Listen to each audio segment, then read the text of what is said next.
எப்ப பார்த்தாலும் எடப்பாடி பழனிசாமி எப்படி வந்தார் தெரியுமா, எப்படி வந்தார் என்ன தெரியுமா, அதான் மக்கள் கேட்கறாங்க. கேட்டா ஊர்ந்துகிட்டு வந்தது பாரு, பறந்துகிட்டு வந்தது பாரு, எப்படியோ வந்துட்டல.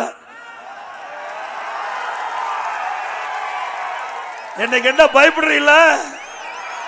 ஒரு கிராமத்துக்காரன் கண்டா பயப்படுறியா இல்லையா? பயம் வந்துடுதுல.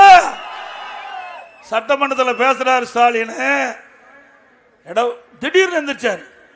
நான் எதிர்கட்சி வரிசையில் வந்திருக்கிறேன், அவர் ஆளுங்கட்சி வந்தார்.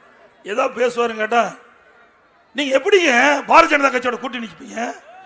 நீங்க எப்படிங்க திடீர்னு பாரதிய ஜனதா கட்சியோட கூட்டு வச்சுட்டீங்க? நீங்க தான் ஒட்டும் உறவும் இல்லைன்னு சொன்னீங்க, 2031 வரைக்கும் கூட்டணி இல்லைன்னு சொன்னீங்க, இப்ப ஏங்க வச்சுட்டீங்கிறாரு. நான் இது என்ன முதலமைச்சர் நம்மளை கேட்கிறாரு, இது எங்க கட்சி விவகாரம், நாங்க யாரோட வேணாலும் கூட்டணி வைப்போம், அதுக்கு நீங்க எங்க கஷ்டப்படுறீங்க கவலைப்படுறீங்க? பாரதிய ஜனதாவோட கூட்டணி வச்சமோ இல்லையோ, திரு ஸ்டாலினுக்கு ஜுரம் வந்துடுது, தேர்தல் ஜுரம் வந்துடுது. ஏங்க இது அண்ணா திமுக கட்சி, யாருடன் கூட்டணி வைப்பது எங்களுடைய முடிவு, நீ ஏங்க ஆதங்கப்படுறீங்க?